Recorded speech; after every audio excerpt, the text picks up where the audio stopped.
അതെ, ഞാൻ ഇവിടുത്തെ ലൈൻമാനാ. എന്ത് പറ്റിയെന്ന് പറയൂ. പുതിയ ആളാ? ആള് പഴയത് തന്നെ, ഇവിടെ ഇപ്പൊ പുതിയ ആണെന്നേ ഉള്ളൂ. ഒരു കാറ്റ് വന്നാ മതി, അപ്പൊ കറണ്ട് പോവും.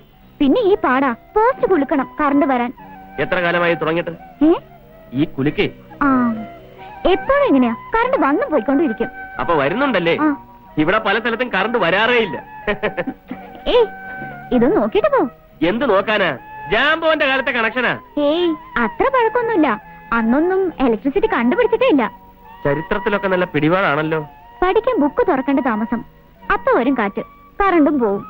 പ്ലീസ് ഒന്ന് നോക്കിട്ട് പോവൂ. ഏതായാലും ഞാനൊന്ന് നോക്കാം. താൻ അവിടെ പോയി നില്ല്, കറണ്ട് വന്നാ പറയണം.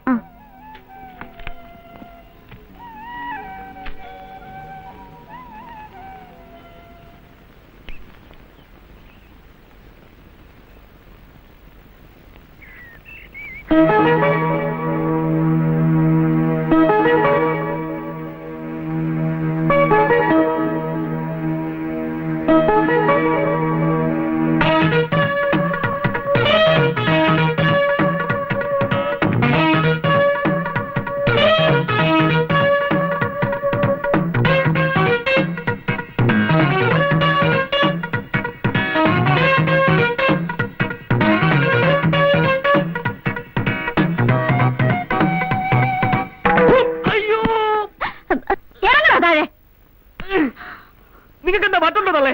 ആണടാ, എനിക്ക് വട്ട് തന്നെയാ. നിന്നോട് ആര് പറഞ്ഞു പോസ്റ്റ് കയറാൻ? അതെ, നിങ്ങളുടെ അനുവാദമൊന്നും വേണ്ട. ഞാൻ ഇവിടുത്തെ ലൈൻമാനാ. അയ്യടാ, താൻ എവിടുത്തെ ലൈൻമാൻ ആയാലും കൊള്ളാം. തന്റെ ലൈനൊന്നും ഇവിടെ വേണ്ട. പോസ്റ്റ് കയറിയിരുന്ന് എന്റെ മക്കളുടെ നേരെ കണ്ണും കഴിയും കാണിച്ചാലുണ്ടല്ലോ, എറിഞ്ഞിട്ട് കണ്ണാൻ പൊട്ടിക്കും. അമ്മേ, എന്താ അമ്മ ഇത്? ഞാൻ പറഞ്ഞിട്ട് ഇയാൾ പോസ്റ്റ് കയറിയത്. തള്ളേ, ഒരു കാര്യം ഞാൻ പറഞ്ഞേക്കാം. പോസ്റ്റ് കയറുന്ന ലൈൻമാന്റെ പണിയാ. ആവശ്യമുണ്ടെങ്കിൽ അവൻ ഏത് പോസ്റ്റിലും കയറും. ഒരു ലൈൻമാന്റെ കൃത്യനിർവഹണത്തിനിടയിൽ ആവശ്യമില്ലാതെ ഇടപെട്ടാൽ IPC 48A breach of electricity act പ്രകാരം അകത്ത് കിടക്കേണ്ടി വരും. മനസ്സിലായോ? അമ്മ അറിയാതെ. എന്താ അറിയാതെ? നീ ബോഡിയകത്ത് ഒന്നും ഇങ്ങോട്ട് മാറിയ. അമ്മ, കറണ്ട് ഇപ്പോഴും വന്നിട്ടില്ല. അയാൾ നന്നാക്കിക്കൊണ്ടിരിക്കുന്നു. വരും വരും, കാറ്റടിക്കുമ്പോ വരും. ഇതേ ലൂസ് കോണ്ടാക്റ്റാ. അമ്മയ്ക്ക് സമാധാനമായല്ലോ അയാളെ പറഞ്ഞു വിട്ടപ്പോ. പോട്ടടി, ഒരു ലൈൻമാൻ പോയാ വേറെ ഒരുത്തം വരും. അതും അല്ലെങ്കിൽ ജൂനിയർ എഞ്ചിനീയർ വരും. വരും വരും. ഇങ്ങനെയാണെങ്കിൽ ഒരുപാട് പേര് വരും. ആരെ കണ്ടാലും അമ്മയ്ക്ക് ഇപ്പൊ സംശയ. അതേടി, എനിക്ക് ഇവന്മാരെ സംശയം തന്നെയാ, പ്രത്യേകിച്ച് ഈ ലൈൻമാൻമാർ. ആ പുഴയോരത്തു വന്നു നിന്ന് പേടമാൻ കണ്ണാടി നോക്കയായി. പൂമരക്കൊമ്പത്തു നിന്നു രണ്ട് പൂങ്കിളികൾ പാറി പറന്നുപോയി. ഇതാണ് കവിത. അനശ്വരമായ അനുഭൂതികളും കൊണ്ട് കവിയുടെ ഹൃദയാന്തർഭാഗത്തു നിന്ന് അനുവാചക ഹൃദയങ്ങളിലേക്ക് അനർഗളം പ്രവഹിക്കുന്ന അനന്തമായ ആകാശഗംഗ. അതായിരുന്നു ചങ്ങമ്പുഴ കവിത. ഇന്നലെ രാത്രി ഞാനൊരു പൂവിന്റെ മന്ദഹാസത്തിൽ കിടന്നുറങ്ങി. ഒരു കൊച്ചു പൂവിന്റെ മന്ദഹാസത്തിൽ കിടന്നുറങ്ങാൻ ചങ്ങമ്പുഴയ്ക്കല്ലാതെ മറ്റാർക്കാണ് കഴിയുക? അതുകൊണ്ടാണ് ഞാൻ പറയുന്നത്, ചങ്ങമ്പുഴ കവിതകൾ അനശ്വരമാണ്, അത് അനിർവചനീയമാണ് എന്ന്. നീ മറഞ്ഞാലും മായുകില്ല നീലക്കുയിലേ നിൻക. ഈ അവർ ക്ലാസ് ഏതാ കുട്ടി? മലയാളത്തിലെ ആധുനിക കവിത. എടോ പ്രേമേന്ദ്ര, തനിക്ക് ഈ ചങ്ങമ്പുഴയല്ലാതെ മറ്റൊന്നും എടുക്കാനില്ലേ? നേരം വെളുത്താ തുടങ്ങും ചങ്ങമ്പുഴയുടെ പ്രേമസങ്കല്പം, ചങ്ങമ്പുഴയുടെ ആനസങ്കല്പം.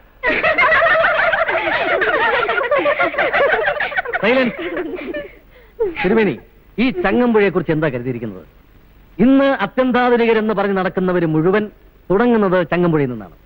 തലകുത്തി നിന്ന് എഴുതിയാലും ഒരിക്കലും ഒരു ചങ്ങമ്പുഴയാകാൻ കഴിയില്ല എന്ന് മനസ്സിലാകുമ്പോഴാണ് ഇവിടെ ആധുനികവും അത്യന്താധുനികവും ഉണ്ടാവുന്നത്.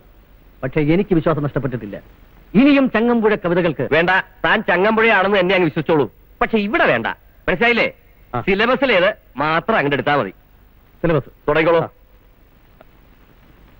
തഴുകി തഴുകി എൻ ആത്മാവിനുള്ളിൽ വിസ്കിതൻ പുഴയായിട്ടൊഴുകന്റെ പെണ്ണെ, ഒരു നുള്ളു കഞ്ചാവ് ബീഡിതനുള്ളിലെ പുകയായിട്ടെരിയൂ നീ എന്റെ പെണ്ണെ. നിർത്തണോ? എന്തു പറ്റി? ഇതാണല്ലോ കവിത. ഇതാണ് ആധുനികം. ഇത് വേണോ? അതോ ഇന്നലെ രാത്രി ഞാനൊരു പൂവിന്റെ മന്ദഹാസത്തിൽ കിടന്നുറങ്ങി? ഈ പോയതാണ് അത്യന്താധുനികം.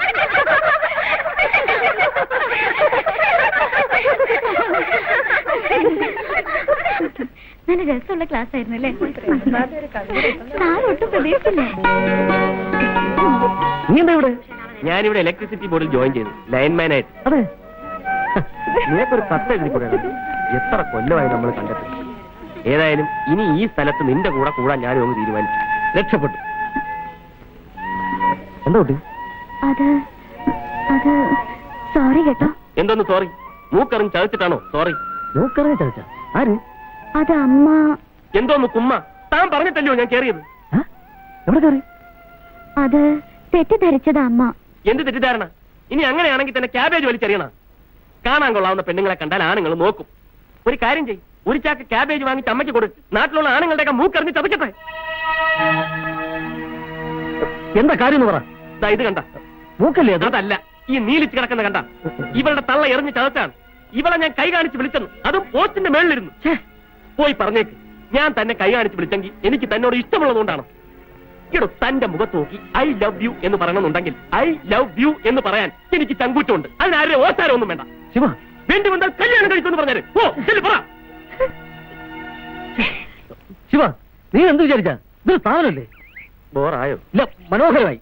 കുറച്ച് ഓവറായോ എന്നൊരു ഡൗട്ട്. ആക്ച്വലി നീ കൈ കാണിച്ച് വിളിച്ച പോട്ടെ പാർവതി, ഇനി വിഷമിച്ചിട്ട് എന്താ കാര്യം? ഇങ്ങനത്തെ മനുഷ്യരുണ്ടോ? സംസ്കാരമില്ലാത്തവൻ അത്രയൊക്കെ ഉണ്ടാവും. സോറി പറയാൻ പോയതാ തെറ്റായത്.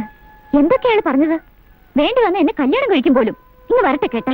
ഒന്നും പറയാനൊക്കില്ല. ഇങ്ങനെയൊക്കെ തുടങ്ങുന്നതാ അവസാനം പ്രേമത്തിലും വിവാഹത്തിലും ഒക്കെ എത്തുന്നത്. ലേതിക്കൊന്നും മിണ്ടാതെ വരുന്നുണ്ടോ? പ്രേമവും കല്യാണവും. ഈ മരമോന്തനോടോ? മരമോന്തയൊന്നുമല്ല, അയാളുടെ മുഖം നല്ലതാ. ഇപ്പൊ അല്പം ചതഞ്ഞു കാണും, ഏറ് കൊണ്ടിട്ട്. അത്രേ ഉള്ളൂ. എന്നെ കൊണ്ടൊന്നും പറയിപ്പിക്കണ്ട കേട്ടോ. ഒന്നും പറയണമെന്നില്ല. എന്തായാലും നമ്മുടെ അമ്മയുടെ ഏറെത്തിരി കൂടുന്നുണ്ട്. വല്ല ഒളിമ്പിക്സിൽ അയച്ചാലോ? എങ്കിൽ ഒന്നാം സമ്മാനം ഷുവർ.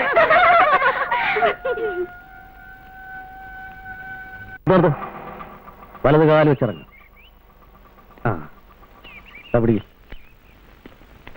എത്രയായി? 20. ഓട്ടോയുടെ വിലയല്ല ചോദിച്ചത്, മീറ്ററിന്റെ ചാര പറഞ്ഞ.